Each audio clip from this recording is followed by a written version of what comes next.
everyone, and thanks for listening in today. We are super excited because this is the first episode in the Inger and Jen Talkcast.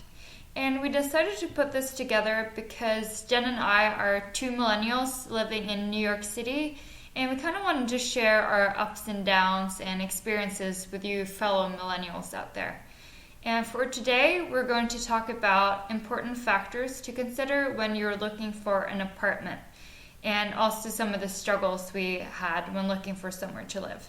So Jen, could you tell me a little bit about your experience when you were looking for an apartment, and were you able to stick with your budget? So to find an apartment for me was a real struggle, and when I eventually found one, I went over my budget with $400, and that did not include all of the utilities. Inger, how was your experience?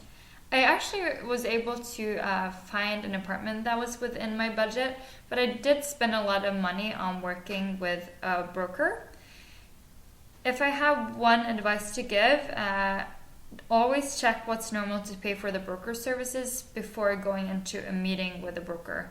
For New York, the typical broker fee is 15%, but I know that many firms have lower fees listed on their website, but kind of forget to mention this when signing the contracts.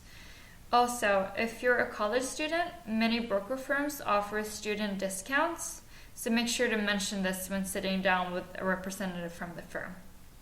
And I absolutely think that sometimes working with a broker can be the best option, but you should definitely look into also like no-fee sites like StreetEasy, RentHop, Zumper, New York Bits, and so on. Yeah. And you should also know that when you're applying for an apartment in New York, the lease is a legally binding document. Therefore, it's important that you understand what is said in the agreement.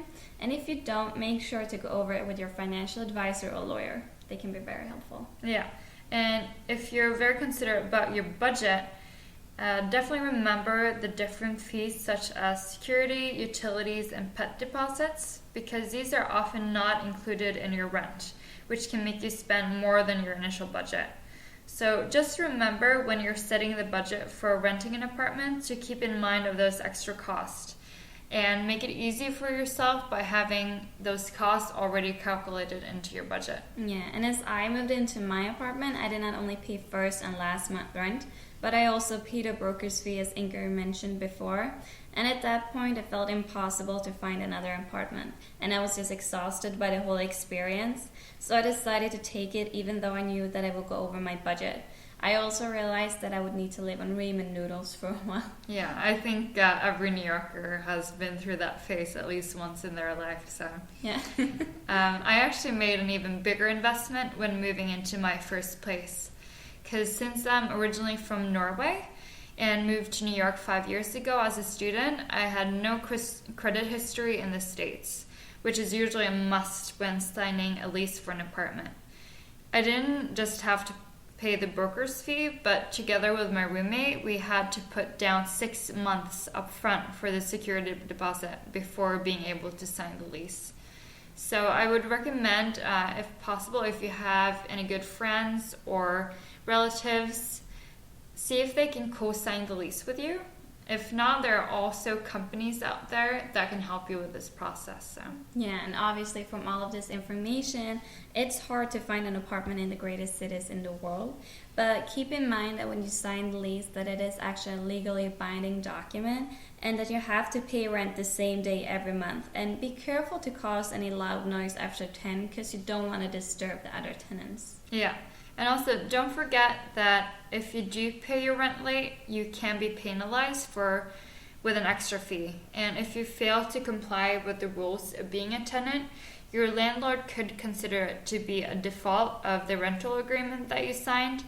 And if worse comes to worse, it may result in termination of tenancy, meaning that they could throw you out of your own apartment. Also, good to remember for you roommates out there, when 2 or more people sign the same rental agreement or lease, or enter into the same oral rental agreement, they are co-tenants and therefore share the same legal rights and responsibilities.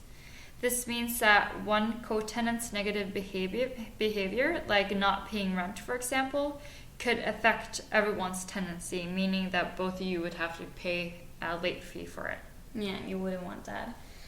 So Inger, what would be your main tips for someone that is signing a new lease in New York City? Yeah, I'm definitely no expert, but I've gone through 5 lease signings at this point. So I think my first tip would be document pre-existing damage to the apartment with photos with date marks, or actually make the management company add the damage to the lease before signing. This just protects you from potential unnecessary charges for damages that you were not responsible for in the first place. Also, really inspect your apartment before signing the lease. After moving into my first apartment, I noticed that the water in the shower was room temperature at best, and it took the super at least 5 months to fix it.